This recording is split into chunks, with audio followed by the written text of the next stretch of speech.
কে বলছেন? জানতাম তুমি আমাকে চিনতে পারবে না। কে আপনি? তোমার সেই পাগল যে তোমাকে পাগলের মতো ভালোবাসতো। ও আপনি তো ফোন দিছেন কেন? আমি ফোন রাখলাম। একটু দাঁড়াও প্লিজ, একটু কথা বলবো। আমি অপরিচিত কারোর সাথে কথা বলি না। একটা সময় তো অনেক পরিচিত ভাবতে আমাকে।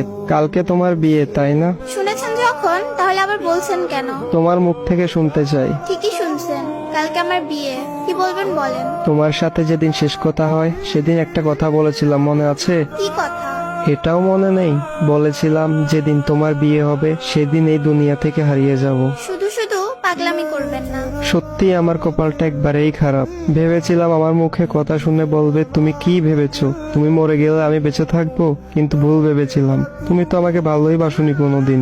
জানো, আমি একবারে একা হয়ে গেছি, বাসা থেকে চলে এসেছি।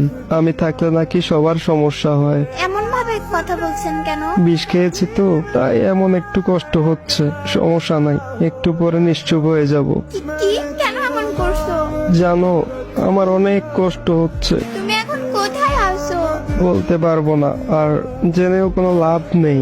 আমাকে বাঁচাতে পারবে না। মৃত্যুর আগে একটু কথা বলবো তোমার সাথে, শুনবে? বলো কোথায় আছো? ওই এত কান্না করছো কেন? একটুও কান্না করবে না। জানো, অনেক স্বপ্ন ছিল তোমাকে নিয়ে। তোমার কোলে মাথা রেখে ঘুমাবো। শোনো, আমার সময় মনে হয় এখনই শেষ। ভালো থেকো। তুমি এমনটা কেন করলে? হ্যালো, কথা বলো না কেন? ওই হ্যালো।